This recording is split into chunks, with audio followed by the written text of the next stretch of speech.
colesterol, síntesis de proteínas, síntesis de otras proteínas importantes para la coagulación. De hecho, 6 de los posibles factores o cofactores de la coagulación están hechos por el hígado, neutraliza toxinas, metaboliza al menos el 90% de los fármacos que ustedes utilicen en su vida médica,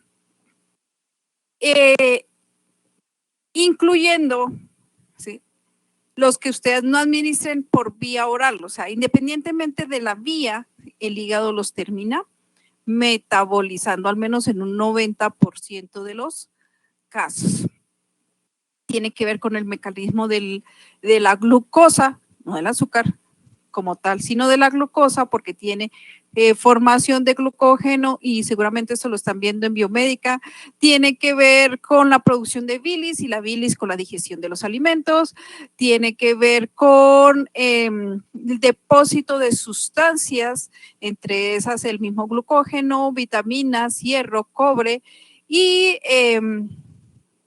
transformación del amonio de urea para que sea eliminable por la vía, por el tracto urinario.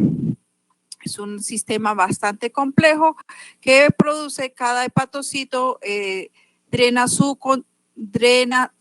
contenido al sistema de la cava y recibe irrigación de la porta, y además tiene su propia secreción, que es la bilis. De eso lo van a ver con más detalle en la clase de histología de aparato glandular, que está para la próxima semana a cargo del doctor Acero.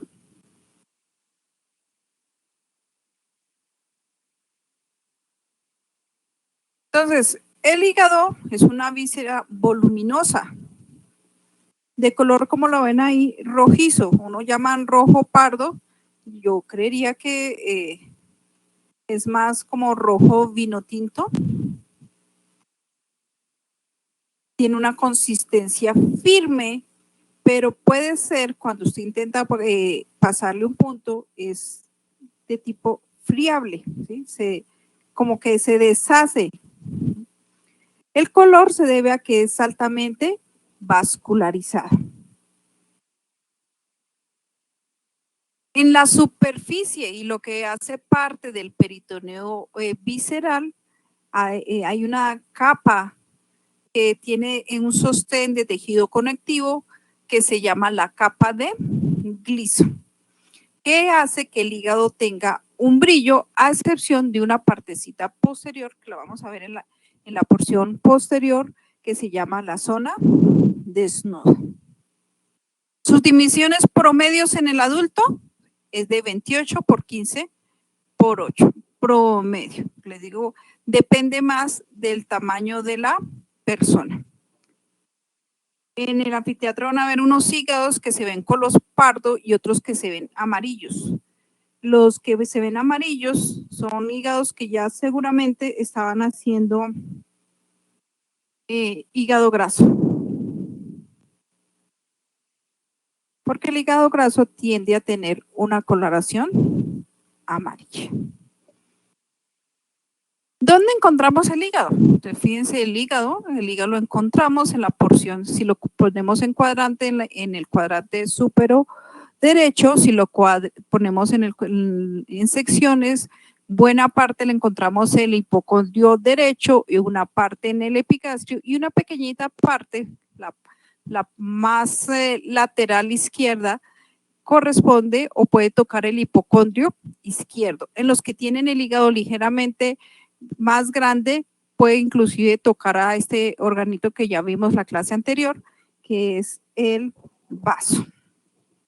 Es un órgano que se encuentra por encima del mesocolon, y por eso se considera que queda en la región supramesocólica.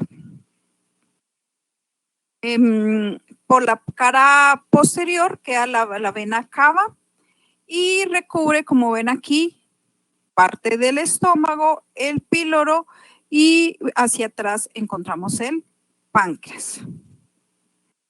en su extremo izquierdo. Además, encontramos que rodea, y lo vamos a ver más adelante, rodea el esófago.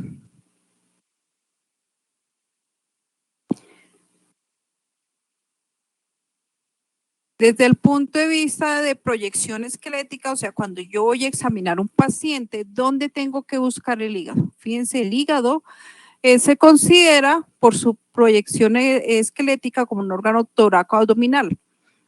¿Por qué torácico-abdominal? Miren el hígado cómo ocupa buena parte, está casi, y se ven los cortes de resonancia, cómo comparte espacio a nivel del quinto espacio intercostal con el pulmón.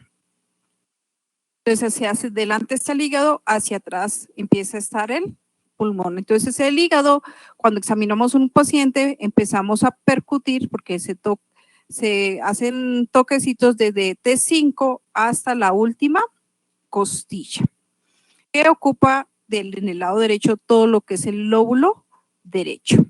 El lóbulo izquierdo no es tan bajo, sino el lóbulo izquierdo está más o menos, Buche dice que entre una línea que va a la derecha entre la novena costilla y a la izquierda a la octava costilla.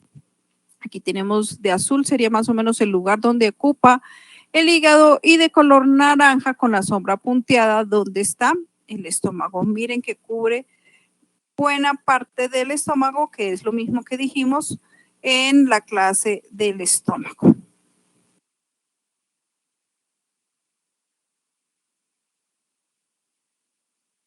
Configuración externa.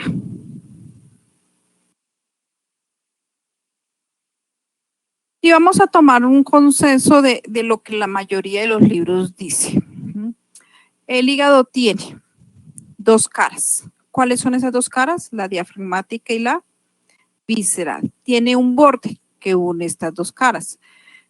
Le Bouchet y Ruyer dice que tiene además dos pedículos. El pedículo por donde entra la porta y la arteria, y el pedículo por donde sale las venas hepáticas. Y tiene inicialmente, desde el punto de vista funcional, dos lóbulos, y desde el punto de vista anatómico, 4 con 8 segmentos. Estamos viendo aquí esta parte. Esa es la cara diafragmática, la cara que mira hacia abajo, es la cara visceral, y la que une esos dos sería el borde. Doctora, una pregunta. La cara diafragmática. Dime, Lina. ¿Con qué se relacionaban los dos pedículos, el suprahepático y el infrahepático? El suprahepático con las venas hepáticas, el infrahepático con la arteria hepática y la vena porta. Listo, gracias. Cara diafragmática. ¿Por qué la llamamos cara diafragmática? Porque prácticamente en toda su extensión está relacionado con el diafragma, ya sea hacia anterior y hacia lateral y superior. Es una cara básicamente lisa, convexa, bastante ancha en la parte derecha, que empieza a adelgazarse a la parte izquierda. Fíjense que buena parte del hígado lo conforma esto. Está separada por este ligamento, que vamos a nombrarlo dentro de las estructuras de sostén, y el ligamento falciforme me divide el hígado en dos lóbulos anatómicos, el izquierdo y el derecho. Fíjense que en esta cara tenemos entonces como accidentes el ligamento coronario, que lo vamos a ver con detalle un poquito más adelante, y el ligamento falciforme. Dentro del ligamento falciforme, en el borde inferior, va este que es el ligamento redondo del hígado.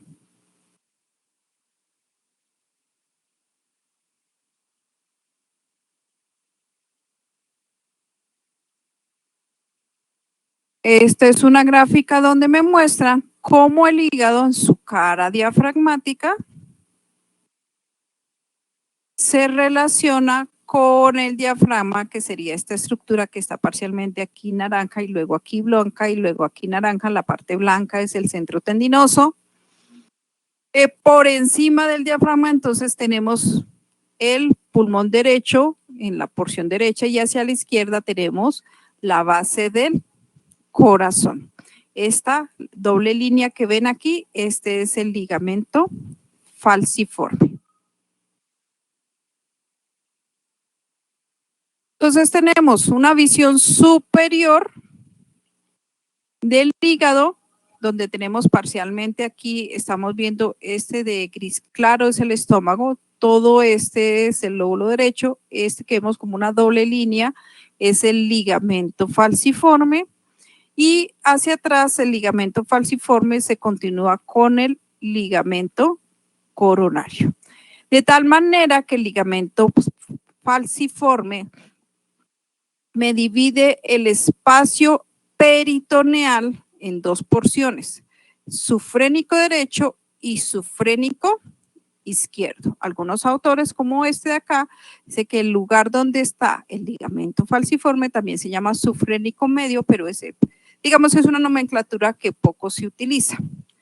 ¿Por qué es importante esos lugares? Porque resulta que en esos lugares, si el paciente está en decúbito, se puede acumular el líquido pleural en los espacios sufrénicos. O pueden aparecer masas. Entonces usted debe decir, está en el si está en referencia con el hígado y con el diafragma, está en el espacio sufrénico derecho o sufrénico izquierdo. Aquí adicionalmente, donde está la palabra sufrénico, vemos aquí de color oscuro, este es el vaso. De nuevo, entonces, ¿cómo nos estamos relacionando toda esta? Miren, toda este bordecito que está acá, esto hace parte de la cara diafragmática. De hecho, esta línea de color rojizo con cara de musculito, todo ese es el diafragma. Y aquí tenemos el ligamento, la doble hoja que es el ligamento falciforme. En la parte posterior de esa cara diafragmática, y algunos autores la llaman, no, la consideran otra cara, como cara posterior, encontramos un área que no tiene peritoneo, que se llama la zona desnuda. Tenemos adicionalmente un surco que está aquí ocupado por un gran vaso que se llama la vena cava inferior. Todo este bordecito que está aquí con el número, con varios números, pero que está acá, ese es el ligamento coronario. Lateral, a la izquierda de la vena cava inferior, encontramos una parte del hígado que se lo vamos a llamar y vamos a definir más adelante, que se llama el lóbulo caudal.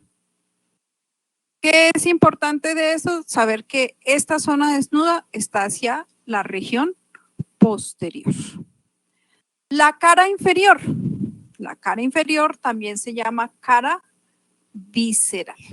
La cara inferior es bastante irregular. Tiene en el centro el ilio. Recuerden que el ilio en una víscera es el sitio, el área donde entran o salen las estructuras. ¿Qué estructuras entran o salen en el hígado a nivel de este ilio? Que hace parte del pedículo inferior. De color violeta, aquí tenemos la vena porta. De verde, lo que es la vía biliar. Más adelante vamos a decir cómo está conformada. Y de rojo, lo que sería la arteria hepática propia.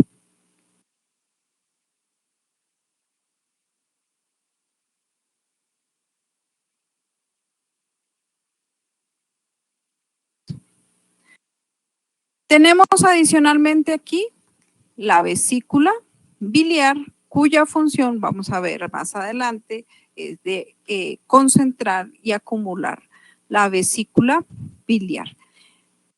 Tenemos aquí, este es parte del ligamento falciforme que lleva en su interior el ligamento redondo del hígado y este se continúa hacia atrás con este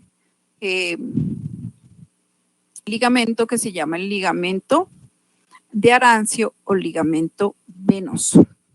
¿De dónde vienen estos dos ligamentos? Y por eso tengo la gráfica de abajo a la derecha. Esta gráfica de abajo a la derecha es la visión de un hígado fetal. Recuerden que desde las clases anteriores, inclusive desde corazón, estamos viendo que la arteria umbilical llega al hígado. Pero miren qué conexiones tiene. Entonces, la arteria umbilical se dirige al hígado, hay una parte que entra directamente al hígado y hay otra partecita que se une a la vena cava inferior. La porción que se queda sobre el hígado es la que va a formar el ligamento redondo. Y ese ligamento redondo entonces une el hígado con el ombligo y va en el borde inferior del ligamento falciforme. Esta porción que unía la arteria, es la vena umbilical con la cava, aquí va a conformar este mismo surquito de acá. Y se va a llamar el ligamento venoso o de Arancio. De tal manera que vamos a ver cómo, aquí, cómo esas referencias que ya les dije, vena, ligamento redondo, ligamento de Arancio, vesícula, y aquí tenemos a la cava, junto con el ilio, me van a formar lo que se llama la H hepática. ¿Por qué se llama la H hepática? Porque fíjense cómo aquí, si yo sigo una línea entre el ligamento redondo, que es el 7, con el ligamento de Arancio, que es este, la vesícula biliar y la cava, y atravieso aquí el ilio, me queda una H. Esa H siempre se ha descrito que hacia la izquierda de la H, se llama el lóbulo izquierdo, entre la vesícula y el ligamento redondo se llama el lóbulo cuadrado, porque tiene forma cuadrangular. Entre la cava y el ligamento venoso queda el lóbulo caudado, que caudado significa hacia atrás, y lateral a esta línea, todo este espacio es lóbulo derecho. Antes de pasar, miremos acá cómo el ilio hepático está conformado por las mismas estructuras que van a continuar dentro del hígado. Y esas estructuras se van a llamar de aquí en adelante, desde esta porción extrahepática hasta que entra en el hígado y se vuelve totalmente microscópico, en tríada portal. Tríada significa 3. Algunos histólogos ya están diciendo que ya no es 3, sino que son 4. Bueno, en términos generales lo importante es el concepto. Porque las estructuras grandes son 3 y hay unas estructuras pequeñitas. Entonces, ¿cuáles son las estructuras grandes? De verde, la vía biliar. Que a nivel del ilio están los conductos hepáticos derecho e izquierdo. Posterior a la vía biliar encontramos la arteria, que es esta. Que en el ilio ya se ha dividido en derecha e izquierda. Y siempre posterior a estos dos está la vena porta, que también en el ilio ya se ha dividido en vena porta derecha y vena porta izquierda. Si vemos, esa es la configuración a este nivel. Si bajamos un poquito, ya acercándonos, este es el duodeno, este es el píloro y este es el duodeno. Si nos acercamos hacia el duodeno, entonces vemos cómo la arteria se pone al mismo nivel de la vía biliar y siempre la porta queda atrás.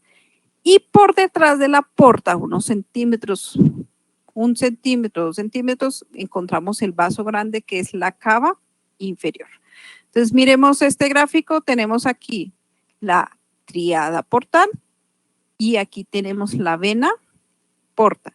Y en medio de este espacio quedaría el lóbulo caudado y aquí el lóbulo cuadrado.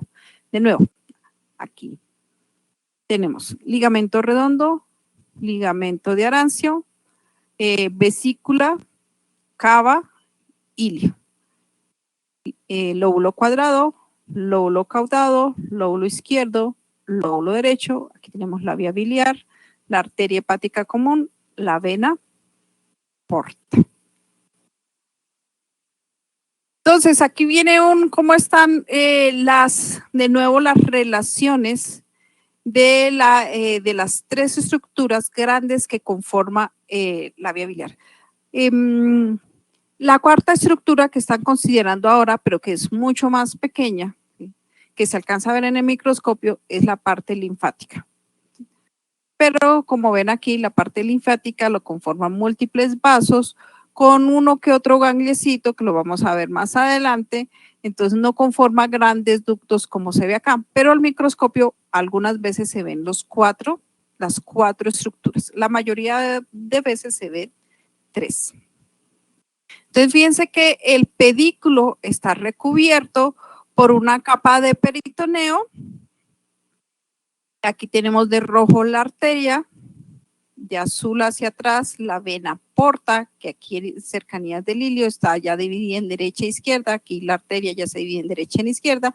Y este que es anterior, que está aquí de blanco, no está de verde, sería la vía biliar. ¿Lo vimos? Entonces, ¿qué más nos queda sobre la cara visceral? Como está pegado a las vísceras dejan ciertas impresiones de los órganos. Las impresiones más grandes son las que se ven acá. La impresión del colon, la impresión del riñón y la impresión suprarrenal en el lado derecho. La impresión del estómago en el lado izquierdo. Tenemos otra gráfica donde me está mostrando las mismas, más las impresiones más pequeñas. Entonces, miremos, en el lado izquierdo, ¿quiénes están? El estómago, aquí hemos levantado el hígado como se levanta en cirugía. Aquí tiene un elevador. Este 14 es el ligamento redondo. Entonces, aquí, aquí estaría de amarillo la impresión gástrica. De G estaría la impresión del esófago, que es muy pequeñita. Aquí en A, ¿sí?, en cercanías del colon, el ángulo cólico derecho, estaría la impresión cólica. Después de B está aquí el riñón, la impresión renal. Más arriba del riñón está la suprarrenal y le deja una impresión que es la suprarrenal. Hacia medial está el duodeno, que también dejará una pequeña, apenas medio se nota. En los hígados que vamos a ver en el anfiteatro no se ven estas impresiones porque lo mismo que pasó con los pulmones, los hígados han sido guardados en pilas de formol y algunos están parcialmente deformados.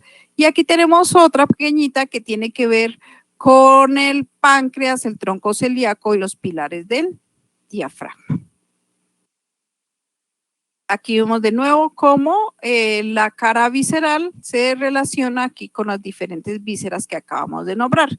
Entonces, más que las impresiones, además ustedes deben tener en cuenta son las relaciones. Entonces, la cara visceral se relaciona con el colon, especialmente con el ángulo cólico derecho, el riñón derecho, la suprarrenal que estaría acá, el estómago, el esófago, ¿sí?, y parcialmente el duodeno.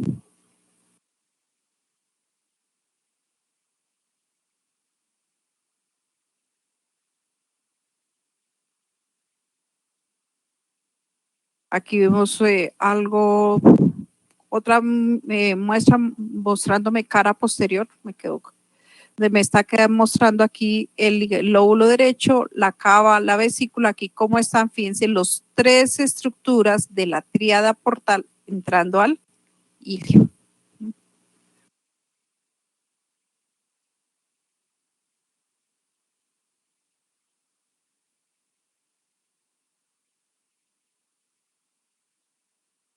Medios de fijación. ¿Cómo se sostiene el hígado? ¿Quién hace que permanezca en su sitio?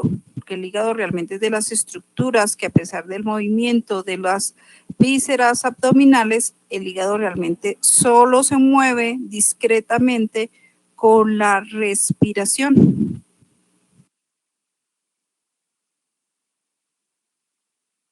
El hígado tiene varios medios de fijación. ¿Cuál es el más importante? La vena cava. Tenemos adicionalmente el ligamento coronario, el ligamento falciforme. Dentro del ligamento falciforme está el redondo, que no es que lo sostenga, pero sí lo vamos a hablar aquí, y el aumento menor.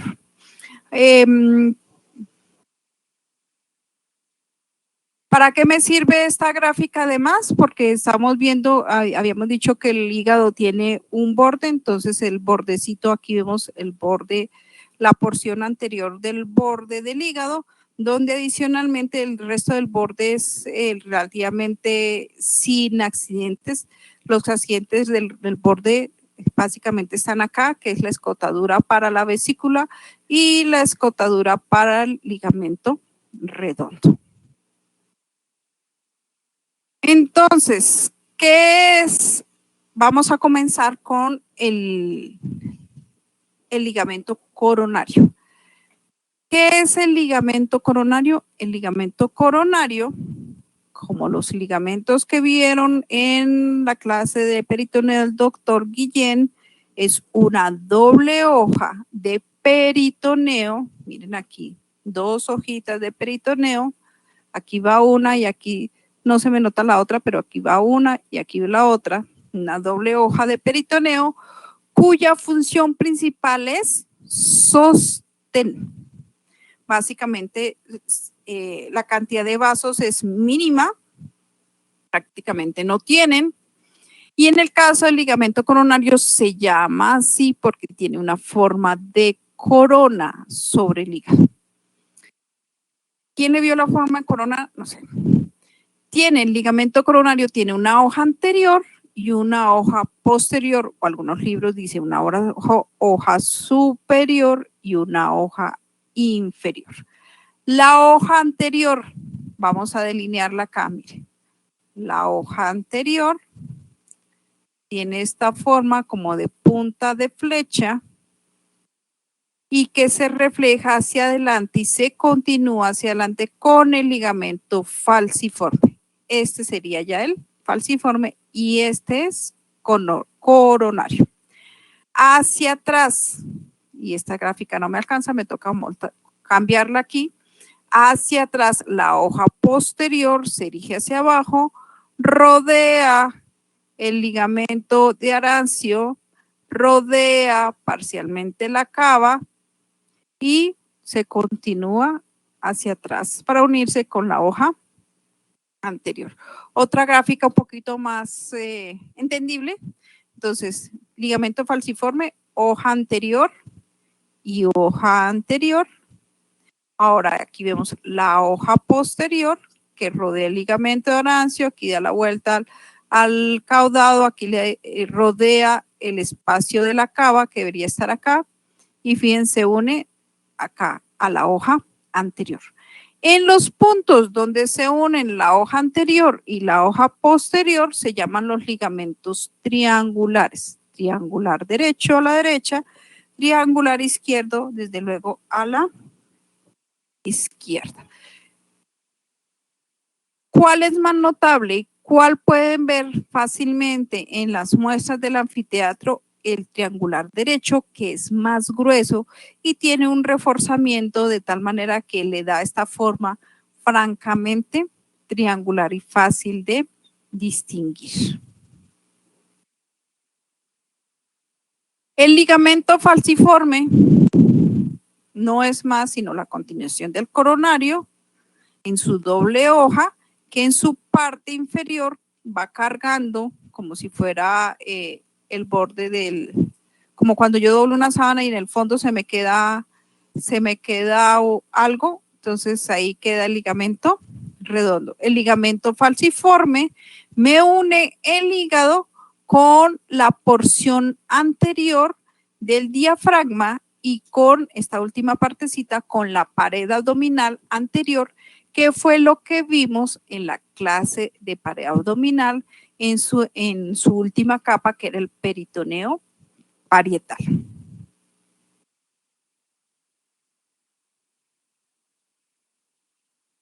¿Qué más me sirve para sostener el hígado? El aumento menor. Recuerden que el aumento menor va de la curvatura menor del estómago a la cara visceral del hígado. Tiene una parte reforzada aquí por encima de la tríada portal, que es el ligamento hepatoduodenal. No voy a hacer profundidad en él porque ustedes debieron verlo en la parte de peritoneo. La cava inferior. La cava inferior, recuerden, es un gran vaso venoso que se origina a nivel de L3 por la fusión de las dos venas ilíacas comunes.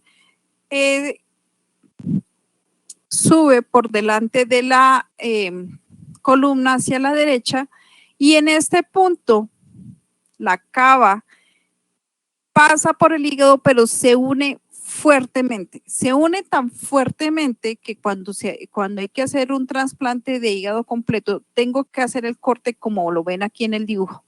O sea, cortar la cava por arriba y la cava por abajo. No es posible en cirugía separar la cava. Y las muestras que tenemos de luego tienen la cava como la muestran aquí. En la parte superior de la cava, en cercanías, cuando ya termina de atravesar el hígado, la cava recibe las tres venas hepáticas, también llamadas suprahepáticas. Entonces, miremos acá. Un gráfico que tiene, este es de gráfico de Gray, cómo el peritoneo que está inicialmente por el hígado se refleja, aquí en este punto estaría la zona desnuda, se refleja hacia el diafragma y me da el llamado receso sufrénico que ya vimos, gran derecho y izquierdo, y hacia la cara visceral, ya que su vecino es el riñón y el riñón es retroperitoneal, aparece el receso hepatorenal. La gráfica de la izquierda ya la habíamos visto en la clase de estómago, era cómo se relaciona aquí el lóbulo izquierdo del hígado con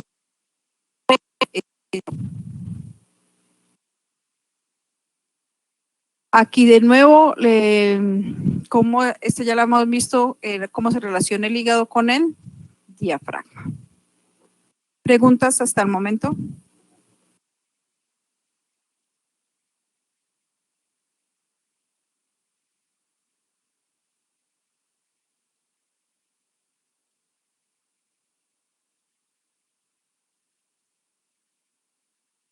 Yo, doctora, qué pena. Es que la H hepática como que vivía ligado por lóbulos. Estaba el lóbulo caudado y abajo, ¿cuál era? ¿Cómo se llamaba? No, el de enfrente, el que queda hacia anterior, se llama cuadrado. Y el que queda hacia posterior, mirando a la cava, se llama caudado. Ok, gracias, doctora.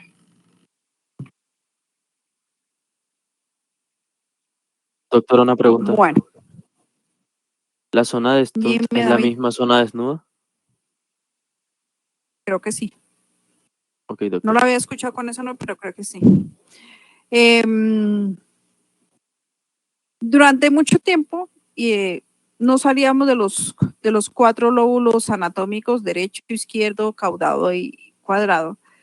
Y después se empezó a ver que se empezó a estudiar cómo era realmente la irrigación y el drenaje venoso y se vio que habían unos territorios que tenían cierta independencia vascular.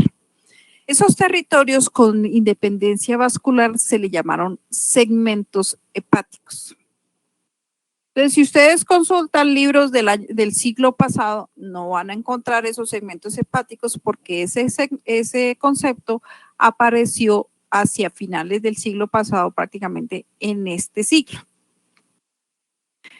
Entonces, ¿qué son los segmentos hepáticos? Son segmentos que tienen su forma segmentaria propia, independiente, su propia irrigación, tanto de la vena porta como de la arteria y su propio drenaje de las venas hepáticas. Entonces, habíamos visto que durante mucho tiempo, aquí está de nuevo la H, ya vimos que cuáles eran los límites. Aquí estaría de blanco el travesaño de la H. Aquí tenemos lóbulo izquierdo, lóbulo cuadrado, lóbulo caudado y el lóbulo derecho. Sin embargo, para la descripción de estructuras seguimos utilizando esa nomenclatura. Pero para lo que es la cuestión vascular, en el caso que ya se tomen en los trasplantes hepáticos o se vaya a hacer para la parte quirúrgica, sí es importante la segmentación hepática. Entonces, ¿cómo empezó esa segmentación hepática? Entonces, fíjense cómo aquí tenemos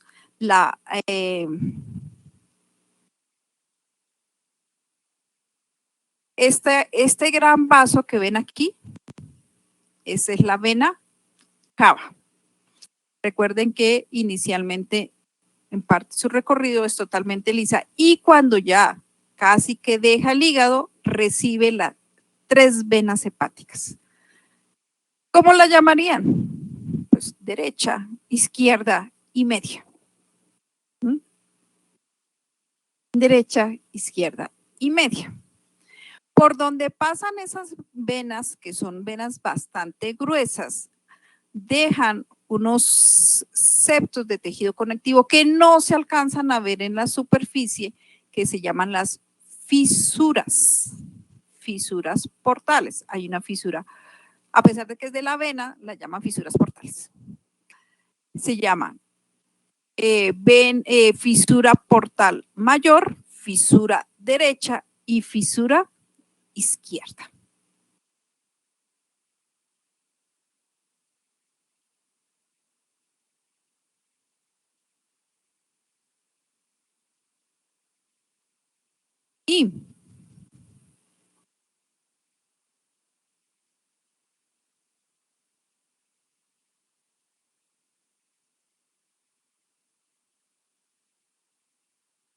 Y continuando con la cara aquí la cara visceral, siguiendo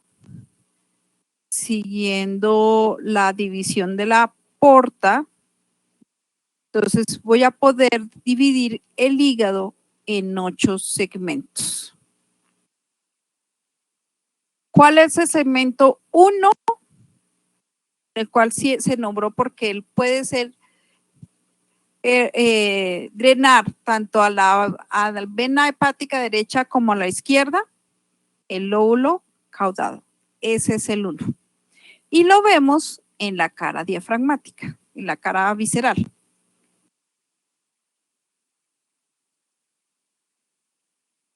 Entonces, ¿cómo entender un poquito los segmentos sin confundirse tanto? Realmente no son tan complicados. Entonces, divisiones para saber cómo nombrarlos. Entonces, tenemos ligamento falciforme, que no tenemos problema. Tenemos una línea que me une la vesícula con la cava estaría más o menos acá.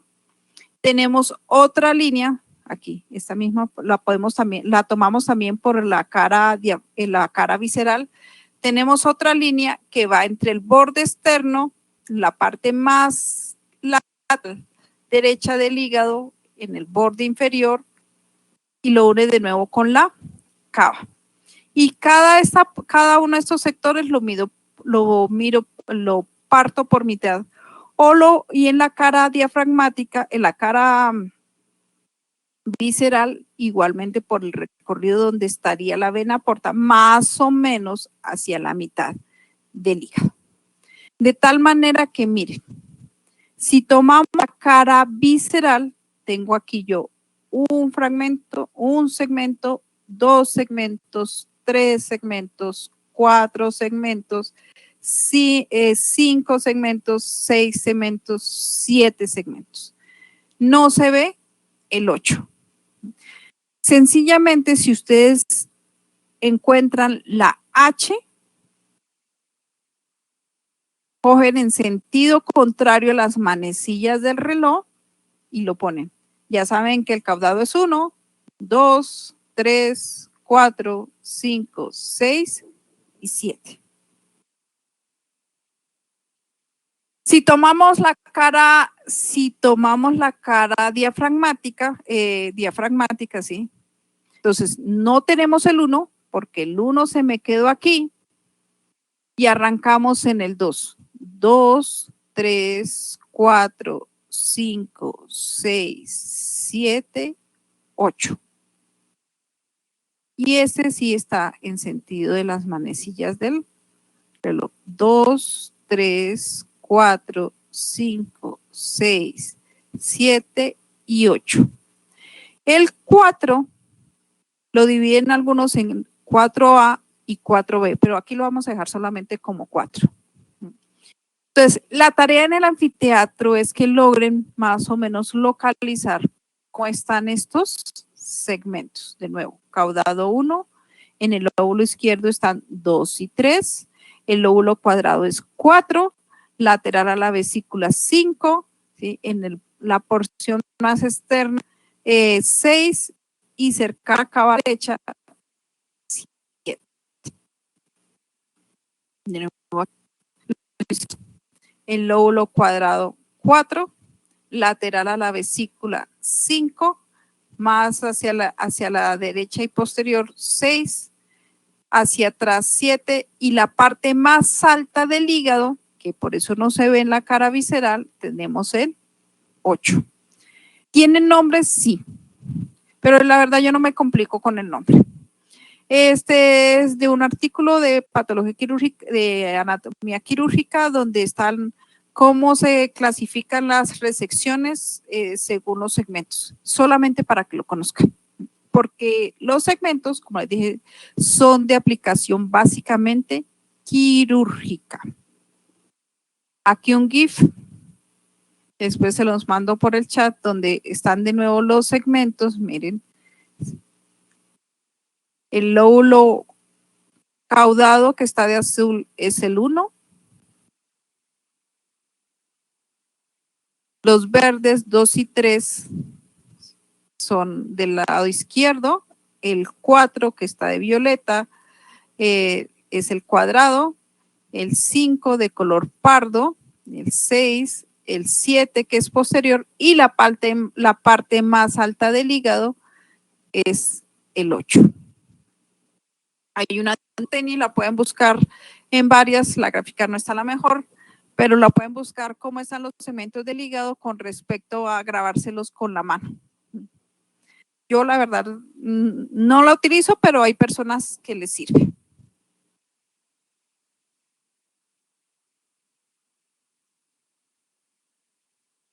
Esa gráfica, aunque es de histología, la necesito es por concepto. Miren de este lado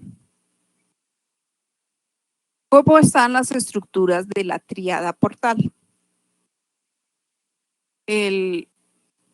La rama de la vena hepática, la rama de la arteria y el conductillo biliar.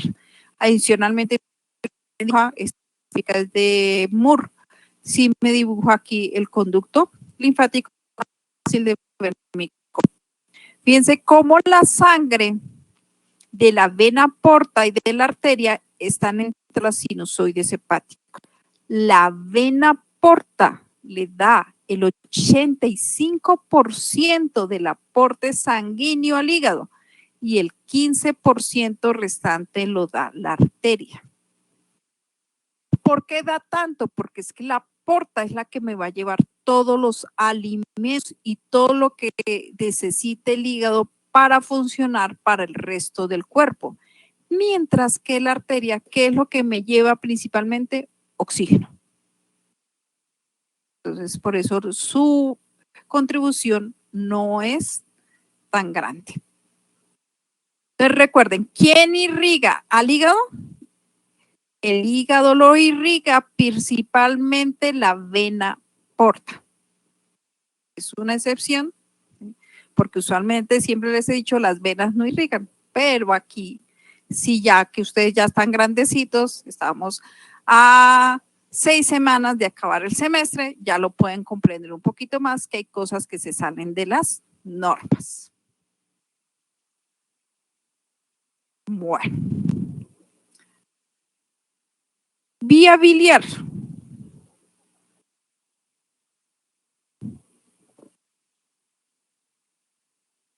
¿Qué se considera la vía biliar? La vía biliar es el conjunto de estructuras conformadas por conductillos y la vesícula biliar, cuya función es finalmente llevar bilis del hígado a su porción final, que es el duodeno. ¿Alguien me puede decir para qué sirve la bilis?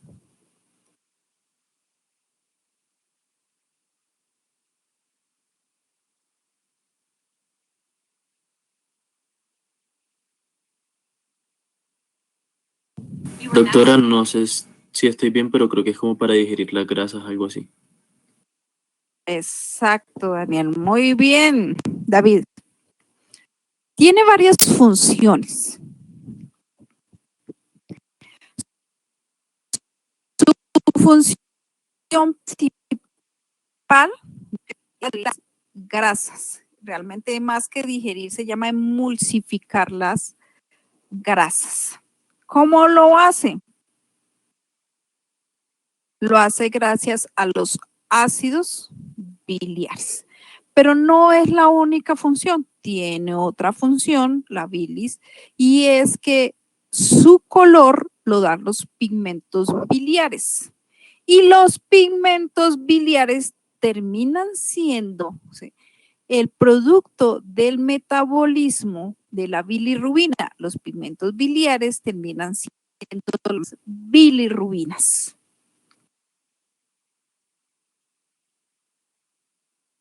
Entonces, la idea entonces de drenar la bilis al duodeno es, 1, digerir las grasas, y 2, terminar el metabolismo de las bilirrubinas, que finalmente las bilirrubinas se van por 2 vías desde aquí.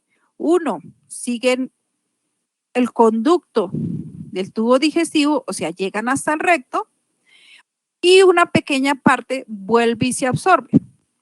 Las bilirrubinas son las que le dan el color, los pigmentos biliares son las que le dan el color tanto a la materia fecal como a la orina en condiciones normales. Entonces, la vía biliar, hay una vía biliar intrahepática que es microscópica, que la van a ver con el doctor Acero en la clase de histología glandular, y una vía hepática extrahepática que ya es de grandes ductos, que es la que vamos a ver aquí, y que tiene un anexo, que es la vesícula biliar, que tiene una función definida. ¿Entendido con el concepto de vía biliar intrahepática y extrahepática?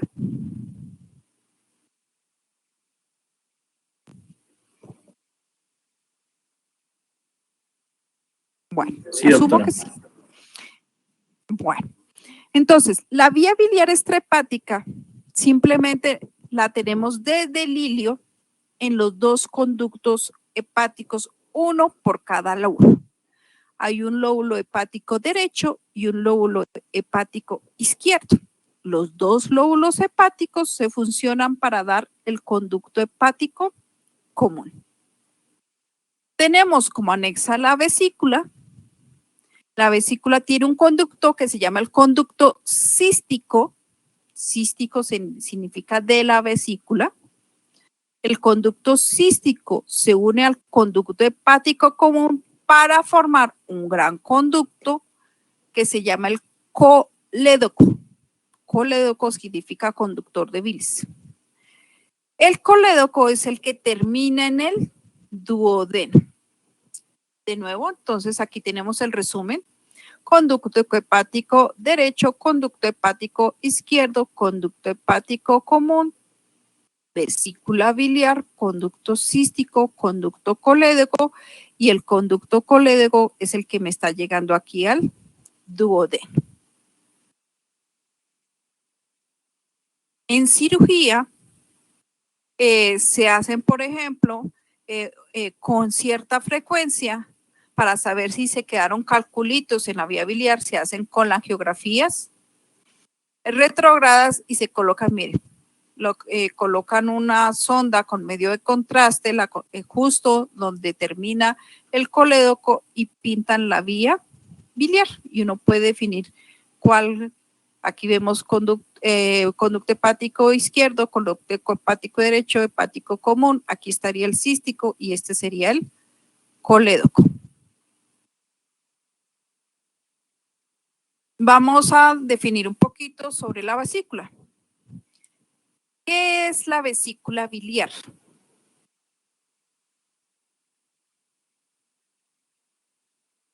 La vesícula biliar es una estructura sacular, es una vejiga, y de hecho en inglés se llama así vejiga biliar, gallbladder, que tiene dos funciones específicas. Una, guardar la bilis. Dos, concentrar la bilis. ¿Para qué la guarda y para qué la concentra? Porque usted no se la pasa comiendo todo el día. Entonces, el hígado sí produce todo el tiempo la bilis, pero la bilis yo no lo estoy botando todo el tiempo al aparato digestivo. Simplemente yo la almaceno en la vesícula biliar y cuando yo como hay señales químicas en el estómago y en el duodeno que me dicen necesito bilis, aquí hay mucha grasa y esto empieza a contraerse. ¿Por qué se concentra? Porque como el hígado produce las 24 horas la bilis y pueda que yo pueda hacer ayunos, o sea, separar las comidas por muchas horas, entonces se empieza a llenar y ya no se puede distender sino a cierto límite. Entonces ella tiene la capacidad que su mucosa le retira agua y la bilis queda concentrada. De tal manera que ustedes van a ver que la bilis es un líquido con cierta viscosidad que puede variar. Es un líquido con una viscosidad un poquito más clarita que la miel, ¿sí? Pero que puede variar dependiendo del ayuno. Entonces, si usted tiene poco ayuno, está entre un amarillo naranja, y si usted tiene mucho ayuno, es de un verde oscuro casi negro. Ustedes van a ver que en los recién nacidos, ¿sí?, el primer popó que hacen los recién nacidos es toda esta bilis que está saliendo y que ayuda a limpiar el aparato digestivo porque ellos inicialmente no comen y que eso se llama el meconio. La vesícula tiene un fondo, un cuerpo, un infundíbulo, un cuello y termina en un conducto que es el conducto cístico. El fondo es la parte más lejana, más redondeada y que sobresale del borde del hígado. El cuerpo, la parte más voluminosa de la vesícula, en cercanías de su unión con el conducto cístico está el infundíbulo, que además tiende a formar como una bolsilla aquí, de la cual y los cirujanos la cogen de aquí para desprenderla en los casos de las colecistectomías. Y el cuello, que es el punto que lo une el infundíbulo con el conducto cístico. Debajo de la vesícula, en su unión con el hígado, no hay peritoneo. La unión entre la vesícula y su camita sobre el hígado se llama el lecho de la vesícula biliar. Es una delgada capa de tejido conectivo que es variable en todas las personas y que puede engrosarse en los casos de inflamaciones crónicas. ¿Cómo se llama la inflamación de la vesícula biliar?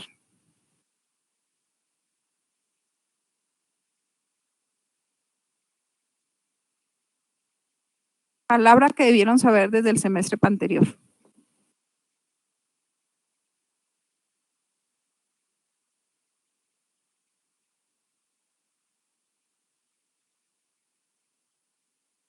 Colecistitis, doctora. Muy bien, David. Colecistitis. De nuevo, entonces solamente para ir mirando y profundizando. Aquí ya vamos a poner un órgano de referencia. Entonces, conducto hepático derecho e izquierdo, vimos que estaba sobre el ilio, conducto hepático común, vesícula biliar, conducto cístico, conducto colédoco. Fíjense cómo el conducto colédoco está por detrás de esta que sería la primera porción del duodeno, se dirige hacia abajo en este punto, atraviesa la cabeza del páncreas, por eso se llama la porción pancreática, y finalmente ingresa a la segunda porción del duodeno junto con el conducto pancreático mayor. Fíjense que en esta gráfica entonces el colédoco tiene una porción supraduodenal, una porción retroduodenal y una porción pancreática. Aquí de nuevo, ¿cómo está llegando el colédoco? Aquí ya lo vemos claramente, cómo es su relación con la cabeza del páncreas. Fíjense cómo se fusiona con el conducto pancreático mayor, ingresa a la segunda porción del duodeno en una parte que se llama la carúncula mayor, y sobre esa carúncula mayor, vamos a ver en la gráfica más adelante, está rodeado por una capa de músculo liso que se llama el esfínter de Oddi, que finalmente es el que hace de válvula para que el flujo de la bilis y el flujo de los jugos pancreáticos lleguen al duodeno para que hagan la digestión correspondiente. Esta gráfica es de Netter y me muestra claramente cómo está el esfínter de Oddi, también llamado esfínter hepatopancreático. Entonces tenemos aquí el conducto colédoco, aquí tenemos el pancreático, se unen los dos. Aquí tenemos la capa, fíjense, la capa longitudinal externa del duodeno circular interna, y como parte de la circular interna rodea esta unión, y eso es lo que se llama el esfínter de Oddi. Adicionalmente, esta área se ve como gruesa y es lo que en conjunto se llama la ampolla la ampolla, es que tiene aquí, hepatopancreática o ampolla de Vater. Los epónimos en este punto los usan con más frecuencia, la ampolla de Vater. Entonces tenemos aquí de nuevo conductos hepáticos derecho e izquierdo, conducto hepático común, cístico, y aquí el colédoco, arteria hepática propia, vena, porta.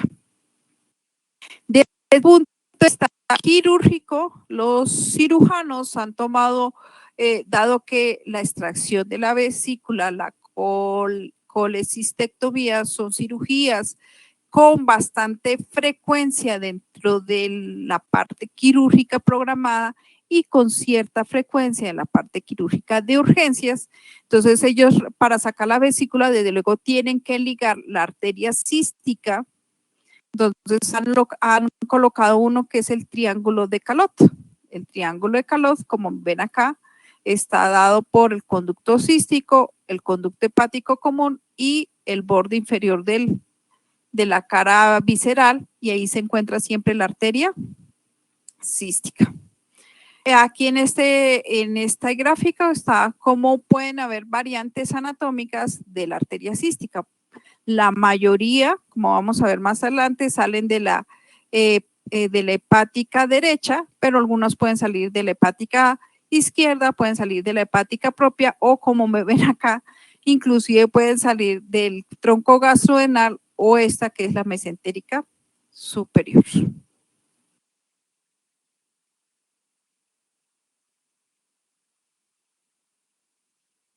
¿Preguntas hasta el momento?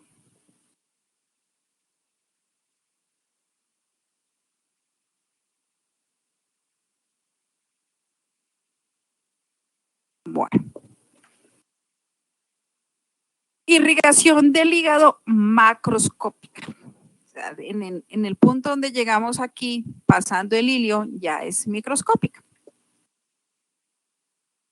En la mayoría de los casos, como ustedes pueden, y ya lo habíamos nombrado, el hígado se toma su irrigación a cargo de una rama del tronco celíaco que se llama la arteria hepática. Recuerden, del tronco celíaco, que ya lo hemos visto, sale la arteria gástrica izquierda que va para el estómago, la arteria esplénica que va hacia el vaso y la arteria hepática. La hepática inicialmente se dirige hacia afuera y hacia la derecha y luego hacia arriba, hacia el hilio hepático. En parte, en su primera porción de recorrido, entonces da el tronco gastrodenal que va para la porción del páncreas y del duodeno, y que lo debieron ver también con el doctor Guillén la clase anterior. Después del tronco gastrodenal me sale aquí la arteria hepática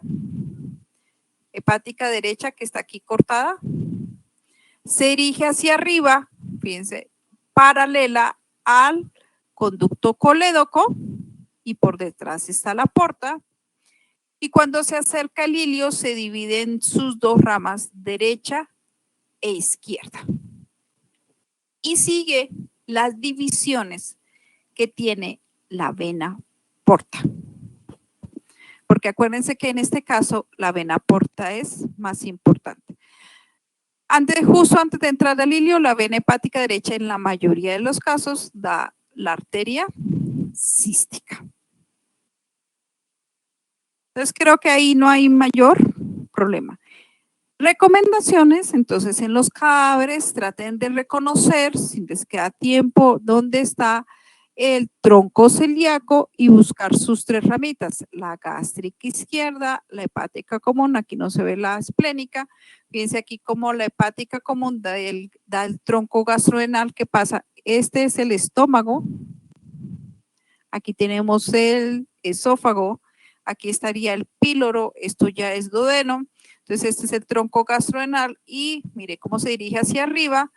En este punto se divide ya en derecha e izquierda y que a este nivel está al mismo nivel con el colédoco y hacia atrás, fíjense aquí tenemos las flechitas, hacia atrás está la vena porta.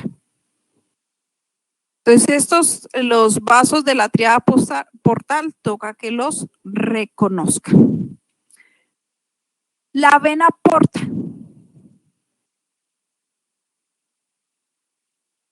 El nombre completo es vena porta hepática o vena porta abdominal, porque existen en el cuerpo humano varias venas porta, existen realmente dos.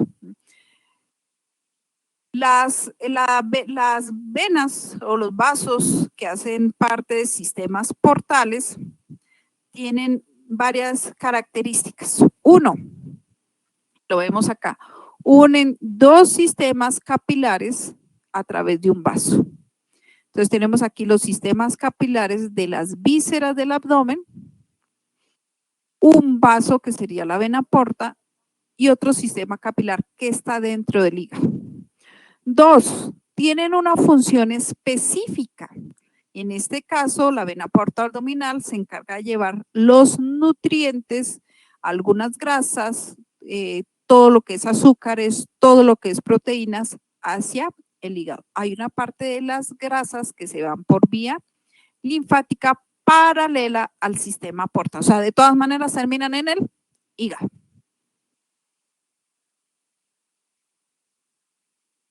¿Cuáles son los otros sistemas portas que podemos encontrar en el cuerpo humano? Entonces, que son de menor tamaño. Tenemos el sistema venoso porta hipofisiario, que hay una vena que une la hipófisis con el hipotálamo y que su función es llevar las hormonas. Y hay un sistema arterial que está en el riñón, que lo pueden comprender cuando vean histología renal al final de este corte. Creo que es la última clase antes del parcial.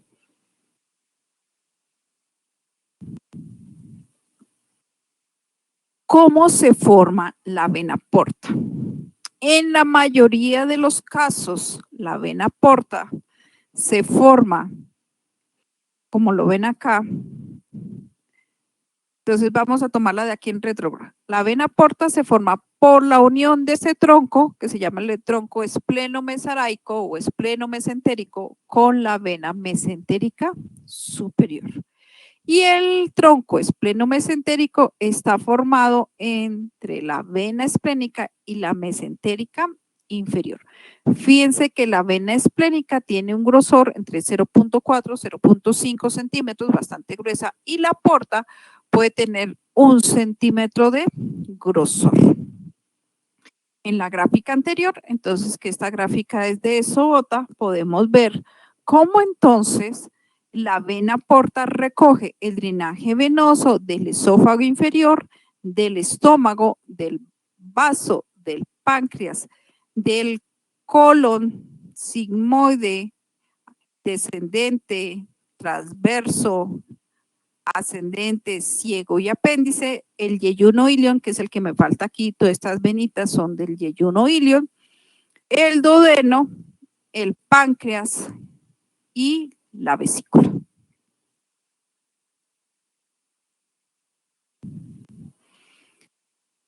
En esta gráfica además vemos que pueden haber variantes anatómicas. Fíjense cómo aquí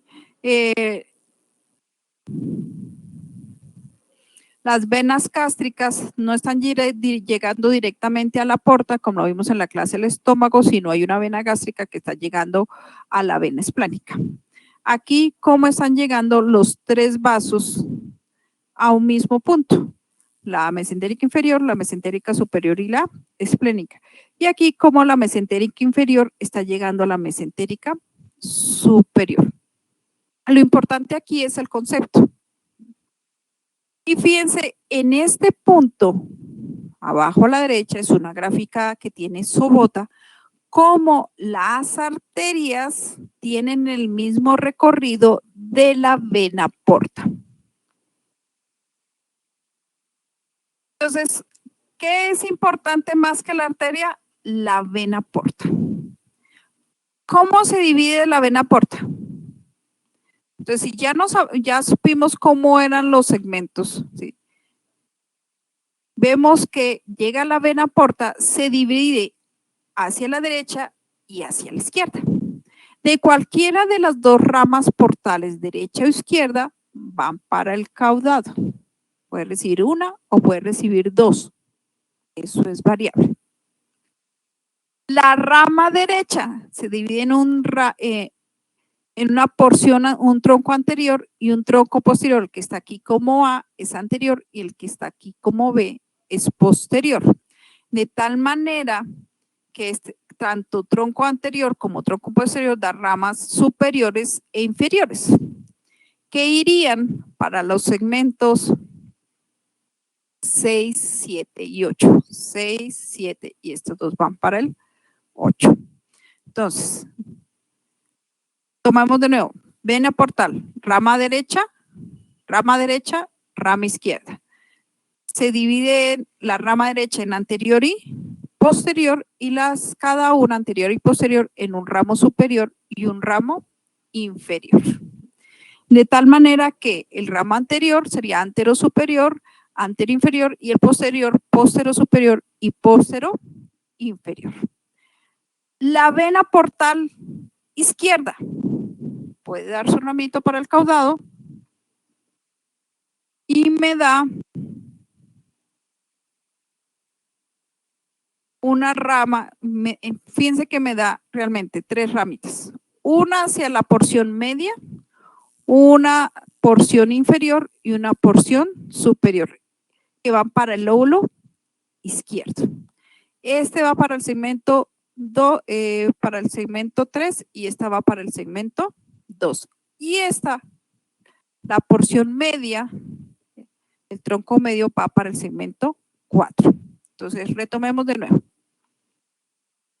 Vena portal izquierda da una superior o látero superior y una látero inferior y una medial. Que la medial se divide en una porción superior y una porción inferior. Importante que por lo menos se acuerden que da derecha e izquierda, que son solo 2, mientras que las venas son 3. Entonces, fíjense cómo va cómo ingresa la sangre por la vena porta y cómo se recoge por las venas hepáticas. Recuerden que las venas hepáticas es una izquierda, una media y una derecha. Y que la porta es derecha e izquierda.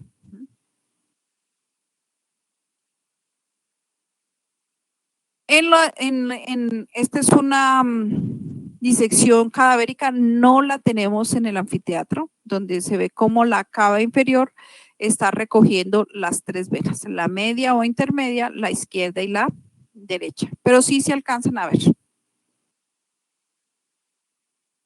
Cuando la porta se obstruye o hay problemas del hígado, es importante, como les decía yo desde la clase anterior, que aquí tengo la grafiquita, ¿dónde están las comunicaciones porto-cava? Esta es una gráfica de Gray para estudiantes que me muestra 3 de las 4.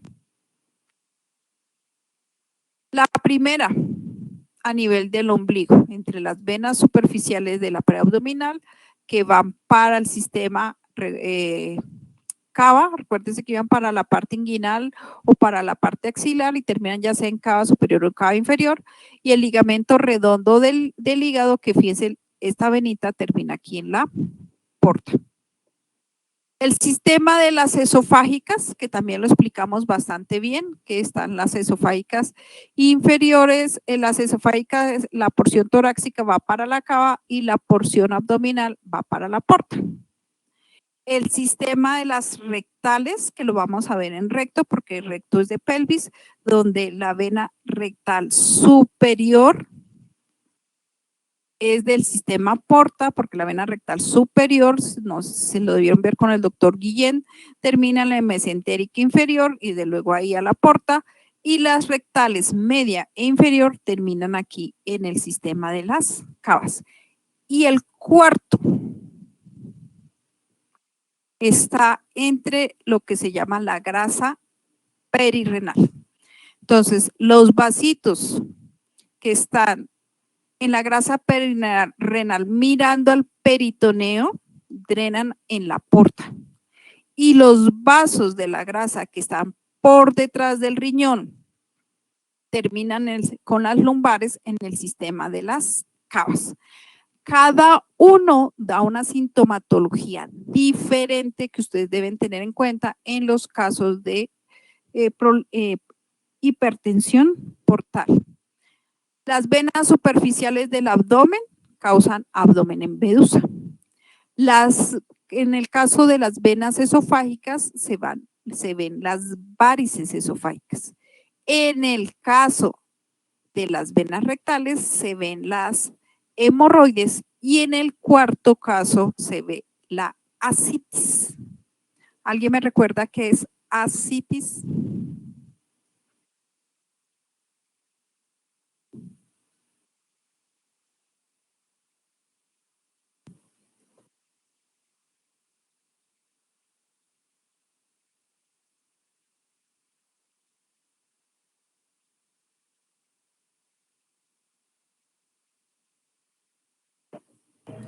la inflamación del abdomen? No. Bueno, Daniel, No, la aquí me da acumulación de provecho líquido. porque yo siempre... no, pero Daniel, vamos a hablar de algo que vamos a hacer un paréntesis porque ustedes como médicos tienen que aprender a diferenciar dos conceptos que tienen que ver con la citis finalmente. Uno se llama inflamación y dos se llama hinchazón. La hinchazón se llama en términos médicos edema. Vamos con el primero. Inflamación. La inflamación es un proceso donde intervienen las células inflamatorias, ya sean neutrófilos o linfocitos, y que provocan dentro de sus síntomas hinchazón. Edema es uno de los síntomas de la inflamación. Ahora, el edema, ¿qué es? Y lo van a ver en patología y se van a acordar de mí. El edema es la acumulación del líquido en el espacio intersticial, o sea, entre los tejidos o entre las células, y en los espacios corporales. ¿Cuáles son los espacios corporales? El espacio pleural, el espacio pericárdico y el peritoneo. ¿Por qué se produce edema? Entonces existen tres mecanismos. Esta es una clase de patología, pero es bueno que lo sepan porque la gente siempre confunde hinchazón con inflamación y no, hinchazón es una cosa e inflamación es otra y tienen diferentes órdenes fisiopatológicos. La razón por la cual la fase líquida, la parte líquida de la sangre no se sale de los vasos sanguíneos es por dos razones. Una, porque los vasos mantienen una presión entre sí, la presión intravascular, que puede ser dependiendo si estamos hablando de la porción arterial, la presión arterial, o si hablamos de la porción venosa, pero en este caso, casi que mirando al microscopio sería la porción intracapilar. Dos, hay sustancias que por efectos osmóticos atraen el agua y no permite que se salga. ¿Cuáles son esas sustancias? Las proteínas de la sangre. Porque la sangre no solamente es agua y células sanguíneas, sino también tiene una cantidad de sustancias, entre ellas las proteínas. Esa acción de las proteínas que evita que se salga la sangre se llama la presión oncótica. Un desbalance entre la porción hidrostática, que es la de los vasos, y la presión oncótica puede hacer que el agua de los vasos se salga al espacio intersticial, o sea, haya edema. Cuando hay aumento de la presión hidrostática, puede haber edema. Cuando hay disminución de la presión oncótica, hay edema. Cuando los vasos capilares abren sus poros, o sea, se abren los poros de los capilares, ahí hay vasodilatación, puede haber edema. Y hay un cuarto mecanismo que es el de los vasos linfáticos. Pero vamos a dejarnos en la parte arteriovenosa. ¿Por qué la inflamación tiene edema? Porque es que cuando vienen las células inflamatorias también se producen unas sustancias que son las sustancias proinflamatorias que hacen que los vasos capilares se abran, haya una vasodilatación local y por eso la inflamación tiene edema. Pero no todo el edema significa inflamación. Hay edemas que no tienen nada que ver con la inflamación. Por ejemplo, la cirrosis. Y aquí tenemos el gráfico. Si el hígado no funciona, el sistema portal no puede llevar la sangre al hígado y la sangre se empieza a acumular, empieza a aumentar la presión hidrostática y se empiezan a dilatar los puntos de unión portocava, las varices esofágicas, las hemorroides, el abdomen de medusa, caput medusae y la citis. Muchas veces los pacientes no notan sino la citis, que será que me está aumentando el diámetro de la barriga. Adicionalmente, los pacientes con cirrosis tienen otros múltiples problemas propios de la cirrosis, como se ven aquí. ¿Entendido, Daniel? Sí, doctora, ya me quedó claro la diferencia entre ambos. Gracias. Mejor, sí. Aunque eso es más de patología que de anatomía. Pero bueno, siempre es bueno que lo entiendan de aquí. Esta gráfica es de Moore. ¿Y qué me está mostrando? Me está mostrando dos cosas.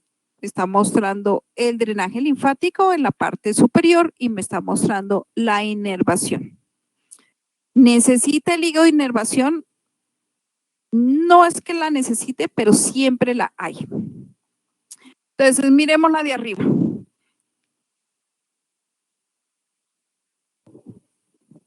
¿Cómo? No dentro del hígado, no rodeando la cava, sino ya rodeando la vena porta y el tronco celíaco, están los vasos linfáticos arrancando por los vasos cercanos a la vesícula, que usualmente hay uno cerca al infundíbulo, que lo llamamos el ganglio cístico.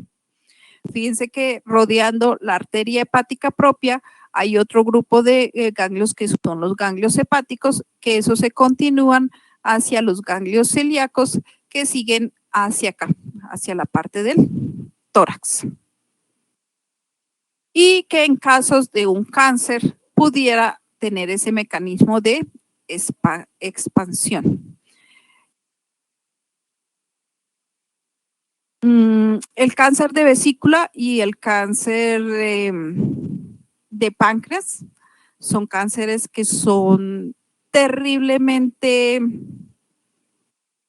mortales. Se llevan al paciente en menos de un año si no tiene tratamiento, si no tiene algún tipo de tratamiento, y alrededor de entre 1 y 3 años si tiene tratamiento. Y a veces no vale la plata que tú tengas, o si no, Steve Jobs estaría vivo. Él murió de un cáncer de páncreas. Abajo tenemos la inervación que está a cargo del plexo solar. Fíjense cómo están aquí los ganglios celíacos, aquí el ganglio mesentérico, los ganglios renales, y me dan la inervación para los vasos, que ahí sí es lo importante, la parte vascular, y para la vesícula, aunque la vesícula básicamente funciona por estímulos neuroendocrinos del aparato digestivo. De nuevo una gráfica de Netter, entonces ya nos fuimos de Moore hacia Netter, cómo están, fíjense el ganglio cístico, aquí cómo se continúa con los de la arteria y aquí llegan a los ganglios celíacos, como ese drenaje, otra pequeña parte en la porción superior del hígado puede llegar aquí a los nódulos, a unos nódulos que están cerca al diafragma, que son los nódulos frénicos. Esta gráfica ya la habíamos visto, que era cómo se ven las varices esofágicas. Este es un hígado cirrótico. Los hígados cirróticos son hígados pequeños y que parece que tuvieran granulaciones, algunas grandes y se llama macronodular, o en estas pequeñitas que se llama micronodular. Un riñón sano, ustedes van a ver la histología es usual. Un riñón enfermo empieza a tener bandas fibrosas separando los diferentes lobulillos del hígado que lo dejan, que le impiden cumplir su función del drenaje de la bilis y del drenaje hacia el sistema de las venas cavas. Esta gráfica es de Netter y me muestra los diferentes síntomas que puede tener un paciente con cirrosis. La cirrosis no es tan frecuente aproximadamente entre el 8 y el 10% de los alcohólicos hacen cirrosis los demás, el 90% no hacen cirrosis. Si el 100% de los alcohólicos hicieran cirrosis, seguramente el alcoholismo no sería tan frecuente. Pero realmente los pacientes que sufren de alcoholismo, porque el alcoholismo es una enfermedad, terminan con lesiones, pueden tener lesiones leves a nivel de su cerebro, lesiones de hígado graso a nivel de su hígado, no necesariamente cirrosis, y pues las otras lesiones que puede causar el alcohol por largo tiempo. Como les dije anteriormente, la vesícula es una estructura que se opera con cierta frecuencia porque sufre de lo que ven ahí, la colecistolitiasis o los cálculos de las vías biliares. El nombre médico, de nuevo, colecistolitiasis. La colecistolitiasis es una enfermedad que se ve como se ve aquí, con más frecuencia en las mujeres y si son gorditas, con más frecuencia.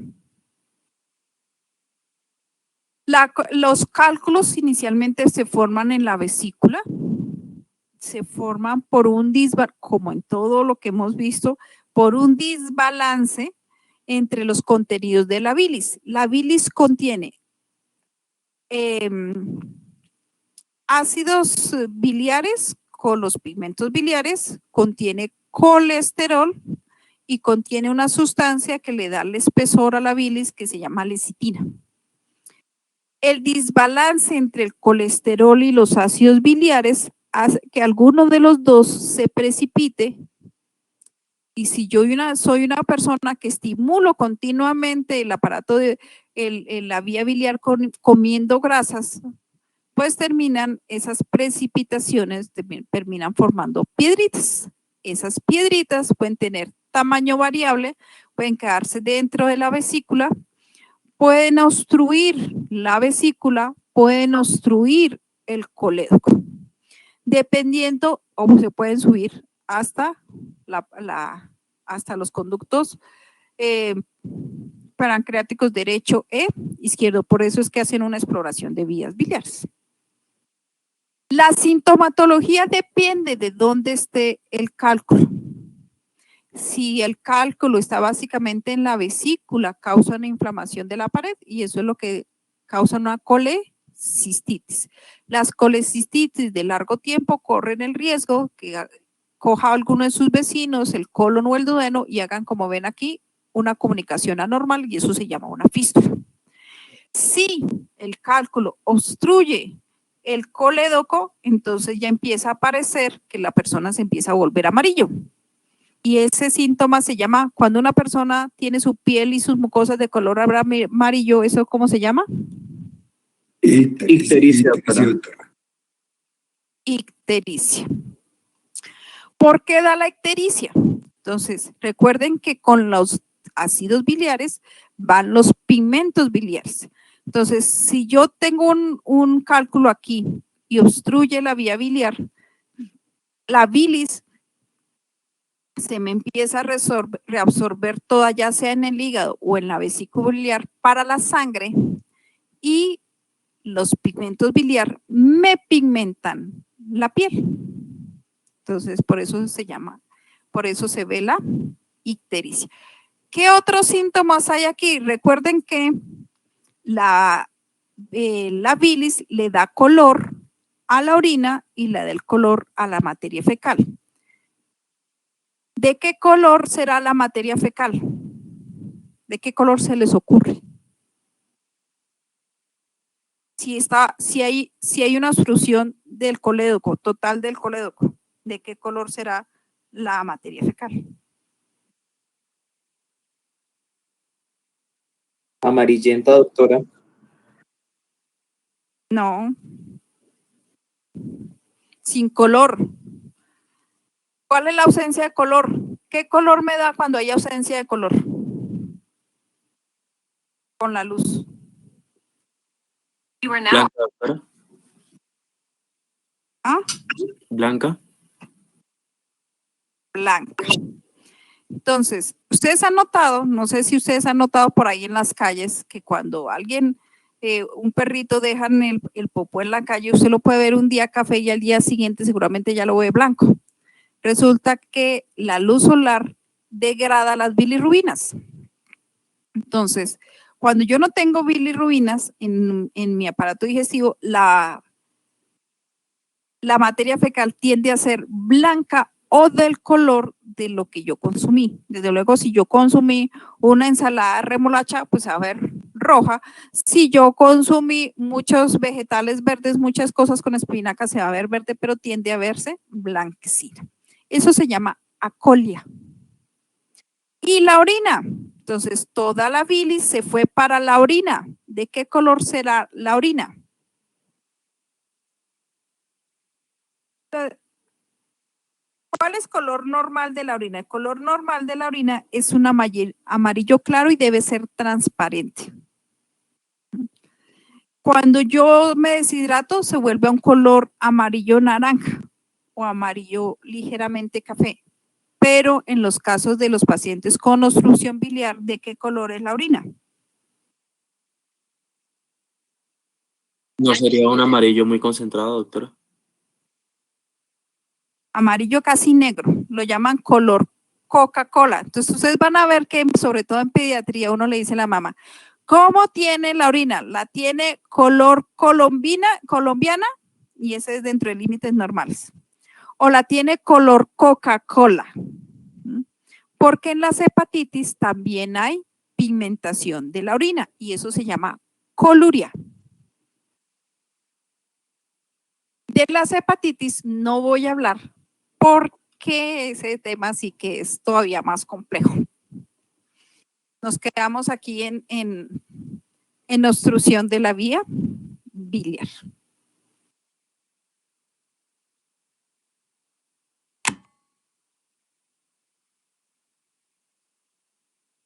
¿Preguntas? ¿Hemos acabado la clase?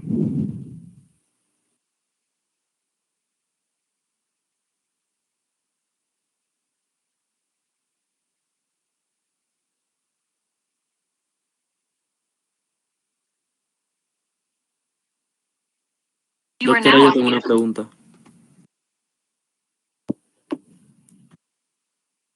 Lo que pasa es que usted mencionó que entonces en el caso de la orina el color cambiaba. A ese síntoma, ¿cómo se le llama? Coluria. La orina oscura por exceso de pigmento biliar se llama coluria. La materia fecal clara, casi blanca, por ausencia de pigmentos biliares se llama acolia. Y la pigmentación amarilla de la piel y de las mucosas, incluyendo la esclera del ojo, se llama ictericia. Y son los 3 síntomas de obstrucción de la vía biliar. Muchas gracias, doctora.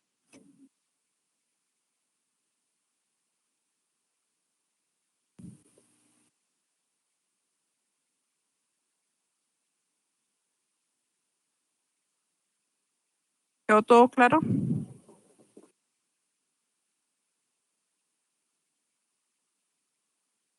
Doctora, tú dijiste que la inervación, Dime, Juan. que la inervación no era como tan necesaria, pero que existía y que era por el plejo celíaco. Sí, plexo solar o plexo celíaco. Ok, listo. Era eso, gracias.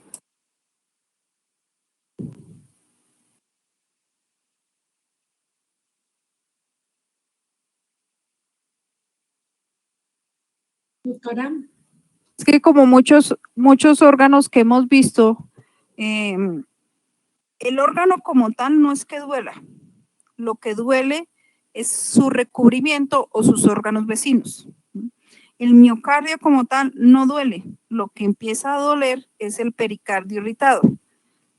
El hígado y el riñón como tal no duelen. Lo que duelen es la irritación sobre la cápsula. Cuando ya se irrita o se distiende la cápsula de Gleason, en el caso de las hepatitis, es cuando ya se siente dolor. Y es un dolor muy vago, porque la inervación de que puede dar el vago por esa vía es muy inespecífica. Por eso el dolor abdominal finalmente no es tan fácil de definir qué es lo que le está doliendo al paciente. Ustedes van a ver que yo no doy usualmente en la clase de colon, se la dio el doctor Guillén, pero yo siempre les hablo que una apendicitis no es tan fácil de definir como está en los libros o como uno está acostumbrado, porque si fuera así, no habrían demandas al respecto. Hace un par de años, hace como 3 años, se murió un periodista y inicialmente el médico y la clínica habían perdido la demanda y en segunda instancia la ganaron, pero en eso pasaron 6 años. Entonces, si eso fuera tan fácil, hay una demanda que perdió la clínica Chayo. ¿Alguien se acuerda de ese caso?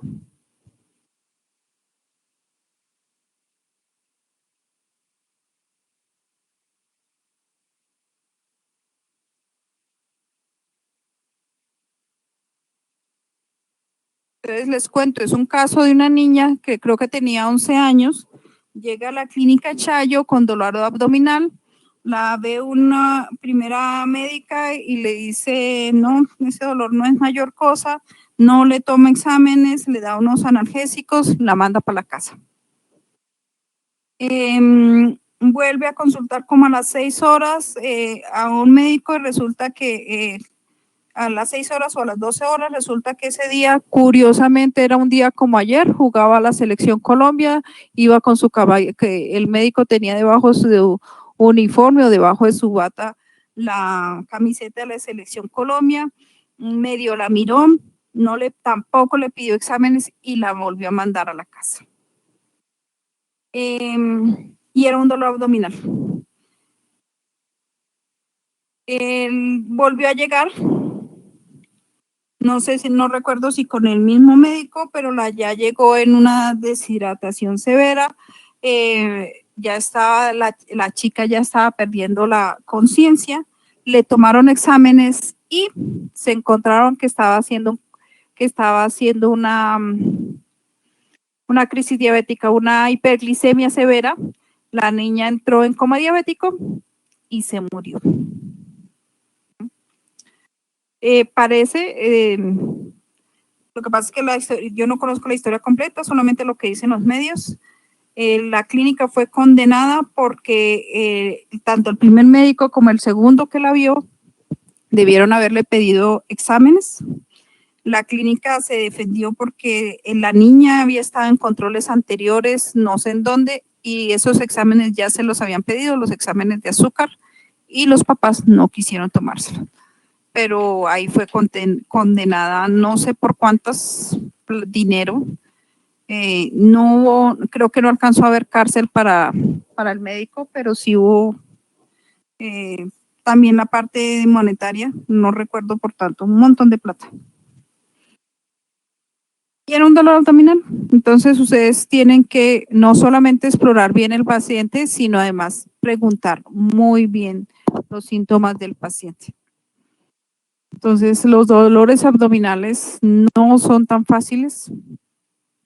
En los sistemas de urgencias, por lo menos aquí en la ciudad, siempre viven ultra congestionados. No hay clínica que se salve porque realmente, a pesar de que sí tenemos centros médicos en los últimos 10 años, tenemos las clínicas COS que la acaban de inaugurar, la clínica de La Colina que queda en la avenida Boyacá.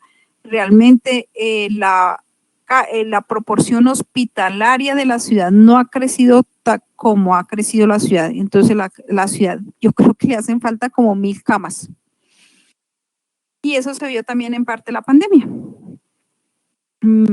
Hace falta todavía camas o no se consiguen porque de todas maneras aquí a Bogotá llega no solamente los que viven en Bogotá y sus alrededores, sino llegan de todo el país. Porque aquí es donde están todos los especialistas de las especialidades que usted se le ocurra. Están todas las especialidades del país. Entonces, chicos, hay que ser muy juiciosos, hay que estudiar mucho Hay que leer mucho, ya se dieron cuenta, pero no es solamente ahora. Tienen que leer los próximos 100 años de la vida. Porque los médicos nos la pasamos leyendo y estudiando. Repasando algunas veces y otras veces actualizándonos en conceptos. Faltan 10 minutos para las 3. Agradezco su presencia aquí. Recuerden, ya les dejé la presentación. Les voy a mandar por el chat un articulito de lo que parte de la clase está sacado de ahí, otra parte está sacado de Buchet, otra parte está sacado de lo que tenía la doctora Silvia. Y la grabación de la clase me imagino que quedará publicada ahí donde están. En el capítulo de abdomen, esta es mi última clase. Entonces, nos vemos la semana entrante en las prácticas y luego en el parcial.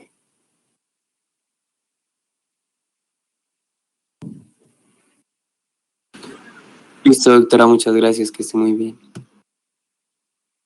Gracias, Listo, doctora. Jorge. Gracias. Gracias, doctora. Hasta luego. Hasta luego a todos. Hasta luego, doctora. Hasta luego.